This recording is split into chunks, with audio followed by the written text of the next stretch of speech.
მთავრობა გადადგება და ახალი მთავრობა ინიშნება, როცა პოლიტიკური კრიზისია რომელიმე ევროპულ ქვეყანაში, ან ინიშნება რიგარეში არჩევნები.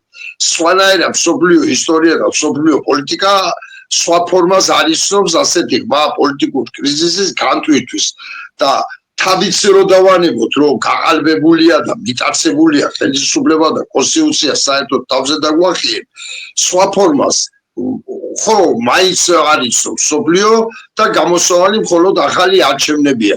ნუ აღარ ჩვენ უყურებთ, რომ ეს ხელისუფლება ყოველი ნაბიჯზე უფრო და ყოველი ახალი კანონის მიღებით, ყოველი დღე ახალი რეპრესიებით უფრო და უფრო გვაცილებს ახალ არჩევნებს და უფრო ჭრის უკან დასახევს გზას, ანუ ჩახერგა, ჩააშალა მთლიანად ხიდი უკან დასახევი.